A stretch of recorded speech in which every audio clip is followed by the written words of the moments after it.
Hello guys, welcome back to this channel.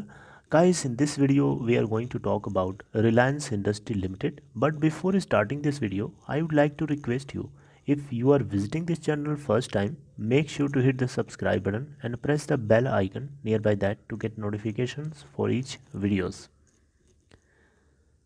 तो सबसे पहले बात करें रिलायंस इंडस्ट्री लिमिटेड के ओपन प्राइस की फ्राइडे के दिन, तो 2057 के ऊपर ओपन हुआ और 2053.30 का लो बनाता है और 2104.95 का हाई भी बनाता है।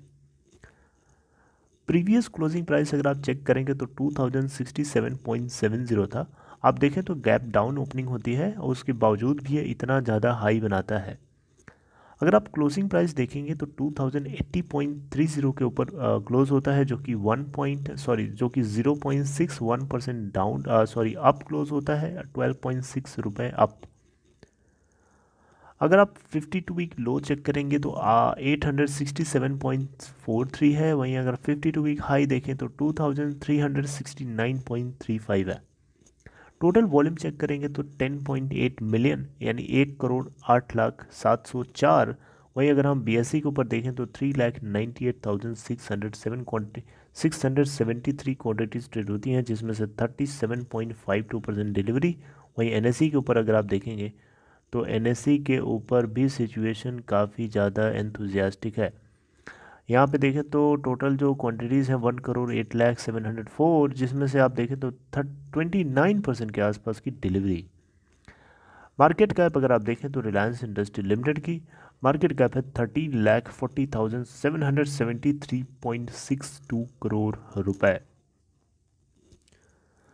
अब बात करते हैं कि रिलायंस इंडस्ट्री लिमिटेड में वो कौन सी न्यूज़ है जिसको लेकर के हमें इतनी ज़्यादा तेज़ी देखने को मिली थी और आने वाले टाइम में भी बहुत ही ज़्यादा इस कंपनी में इस न्यूज़ को लेकर के आग लग सकती है। गाइस, सबसे पहले आपको रेफरेंस पॉइंट के लिए बताना चाहूँगा, Q3 का जब कंपनी ने रिजल्ट पोस्ट किया था रिलायंस इंडस्ट्री लिमिटेड ने, तो इन्होंने अपने ऑयल टू केमिकल यानी O2C बिजनेस को एक साथ अलग से नहीं, इन्होंने ऑयल टू केमिकल को अलग अलग नहीं किया था, बल्कि एक साथ उसको मर्ज करके बता दिया था। तो बहुत सारे इंडस्ट्रियलिस्ट और बहुत सारे ब्रोकरेज हाउसेस की तरफ से क्वेश्चन आने लगे थे कि रिलायंस इंडस्ट्री लिमिटेड जो है अपने बिजनेस सेगमेंट्स के रिजल्ट्स को और उनकी परफॉर्मेंस को छुपा रहा है। एक जीआरएम बहुत ही एक इम्पॉर्टेंट पैरामीटर होता है, ठीक है, ग्रॉस रिफाइनिंग इंडेक्स। बेसिकली यहाँ पे जो है जो जीआरएम होता है, बेसिकली ये एक तरीके का एक बड़ा इम्पॉर्टेंट पैरामीटर होता है जो कंपनी की परफॉर्मेंस को देखने और समझने में, जांचने में काफ़ी हद तक मदद करता है, राइट। तो यहाँ पे जीआरएम ना शो करना, इसके पीछे क्या कारण था लोग समझ नहीं पा रहे थे, लेकिन यहाँ पे अब पता चल रहा है कि ऑयल टू केमिकल को एक साथ कंपनी क्यों दिखा रही थी। क्योंकि इसकी जड़ जो है पहले से है। क्योंकि आपको एक चीज़ बताना चाहूँगा, सऊदी अरामको, आपको पता होना चाहिए कि सऊदी अरेबिया की सबसे बड़ी क्रूड ऑयल प्रोडक्शन कंपनी है। फिर से सुनिए, सऊदी अरामको सऊदी अरेबिया की सबसे बड़ी क्रूड ऑयल प्रोडक्शन कंपनी है, यानी सबसे ज़्यादा क्रूड ऑयल प्रोड्यूस करती है पूरी दुनिया के अंदर, ऑलराइट। तो यहाँ पे बेसिकली रिलायंस इंडस्ट्री के साथ में एक डील की बातें चल रही थी कि रिलायंस इंडस्ट्री लिमिटेड के अंदर 20% की स्टेक जो है सऊदी अरामको अपने मतलब खरीदेगा।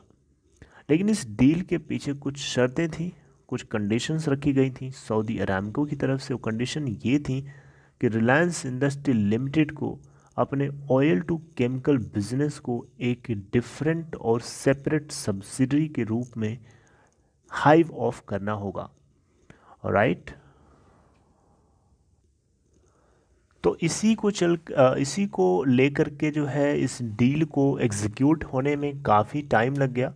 और काफ़ी टाइम लगने के पीछे सबसे बड़ा कारण यही था कि ये ऑयल टू केमिकल बिजनेस को एक डिफरेंट सेपरेट सब्सिडरी के रूप में सेटअप करेंगे, यानी एक सेपरेट कंपनी के रूप में सेटअप करेंगे, ताकि उसके अंदर जो है सऊदी अरेबिको 20% स्टेक को बाई कर सके। आपको बताना चाहूँगा, ये जो सेपरेट बिजनेस होगा इनका, जो सेपरेट इनकी जो हाइव्ड ऑफ जो एंटिटी होगी ऑयल टू केमिकल की, वो पूरी तरीके से रिलायंस इंडस्ट्री लिमिटेड ही कंट्रोल करेगी, यानी मेजॉरिटी स्टेक जो है रिलायंस इंडस्ट्री कंट्रोल करेगा, लेकिन उसकी 20% की हिस्सेदारी जो है सऊदी अरेबिको लेके जाएगी। ऑलराइट, तो आपको पता होना चाहिए ये जो डील है, इस डील से बहुत ही ज़्यादा मार्केट के अंदर आग लग सकती है, क्योंकि दो दुनिया की सबसे बड़ी company Reliance industry limited oil to chemical business Jamnagar के अंदर गुजरात में एक पेट्रोकेमिकल के रिफाइनिंग के बिजनेस में सबसे ज़्यादा आगे है। वहीं हम क्रूड ऑयल प्रोडक्शन की बात करें तो सऊदी अरामको नंबर 1 पोजीशन पे है।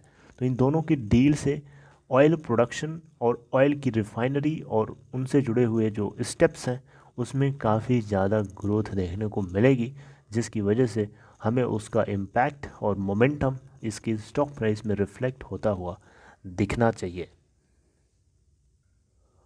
और गाइस, ये जो वैल्यूएशन होगा बिजनेस का, उसकी एक्सपेक्टेशंस हैं कि वो $75 से लेकर के 85 $85 के बीच में हो सकती है, जिसके ऊपर अभी भी फाइनल डिसीजन आना बाकी है। आपको बताना चाहूँगा, ऑयल टू केमिकल कॉम्प्लेक्स जो है इनका दुनिया का सबसे ज़्यादा बड़ा मोस्ट इंटीग्रेटेड कॉम्प्लेक्स है गुजरात में, और इनके टोटल जो ऑपरेटिंग प्रॉफिट्स हैं फिजिकल ईयर 2020 के अंदर, बेसिकली जो Q4 था, या फिजिकल ईयर 2020 की बात करें तो 9 महीने की हम बात कर रहे हैं स्टार्टिंग है, तो उसके अंदर जो है रेवेन्यू के अंदर 62% का सीधा सीधा कंट्रीब्यूशन सिर्फ इसी से आता है, और टोटल जो इनका नेट ऑपरेटिंग प्रॉफिट है उसके अंदर 58% का कंट्रीब्यूशन जो है O2C केमिकल कॉम्प्लेक्स बिजनेस से आता है। तो गाइस, जो ये डील है अरामको की, सऊदी अरामको की रिलायंस इंडस्ट्री लिमिटेड के साथ, तो वो डील जो है फाइनलाइज होने वाली तो नहीं है, लेकिन इस डील को लेकर के जो टॉक्स हैं, जो बातचीत है, जो नेगोशिएशंस हैं, वो बहुत ही जल्दी शुरू होने वाले हैं। स्पेशली यहाँ पे माना जा रहा है कि जो हमारा जो नेक्स्ट फिजिकल ईयर शुरू हो रहा है, फिजिकल ईयर 2022, जो कि अप्रैल 1 2021 से शुरू हो रहा है कैलेंडर ईयर 2021 तो शुरू हो चुका है, इसके अप्रैल के फर्स्ट डेट से हमारा फिजिकल ईयर लग जाता है, राइट। तो फिजिकल ईयर 2022 से ये जो है डील नेगोशिएशन होना शुरू हो जाएगी, और इसके ऊपर जो है फाइनल डिसीजन आगे जाके आएगा, जो कि थोड़ा सा टाइम लग सकता है, लेकिन ये एक अपने आप में बहुत ही बड़ी अपडेट होगी गाइस। ऑलराइट, सो ये एक बहुत बड़ी न्यूज़ थी रिलायंस इंडस्ट्री लिमिटेड के O2C बिजनेस को लेकर के, जिसको हाइव ऑफ करके एक सेपरेट सब्सिडरी के रूप में देखेंगे, जिसमें सऊदी अरामको 20% स्टेक जो है बाई करना चाहेगी। डील की जो कॉस्ट रखी जाएगी ऑलमोस्ट 75 से 85 बिलियन डॉलर के आसपास की हो सकती है, जैसा कि मैंने आपको अभी बताया। ऑलराइट, तो 75 से आई थिंक $85 या $75 बिलियन डॉलर से लेके $85 बिलियन डॉलर के बीच में हो सकती है। तो ये न्यूज़ थी जिसको लेकर के आपको तेज़ी देखने को मिल सकती है, और इसी की वजह से हमें तेज़ी देखने को मिली थी लास्ट फ्राइडे को। और आने वाले जो नेक्स्ट मंडे है, नेक्स्ट ट्रेडिंग सेशन जो स्टार्ट होगा, उसके अंदर भी इसकी हमें मोमेंटम इसका देखने को मिल सकता है। हालांकि पूरा का पूरा जो मार्केट था वो क्रैश था, उसके बाद भी रिलायंस इंडस्ट्री लिमिटेड जो है मजबूती के साथ अपने आप को मेंटेन करके रखने की कोशिश कर रहा था। फ्राइडे के दिन ज़्यादा गिरावट नहीं थी, लेकिन मेंटेन करके रखे हुआ था अपने आप को। फिर भी आप देखें 13 रुपये के आसपास जो है 13 रुपये ऊपर ही क्लोजिंग देता है।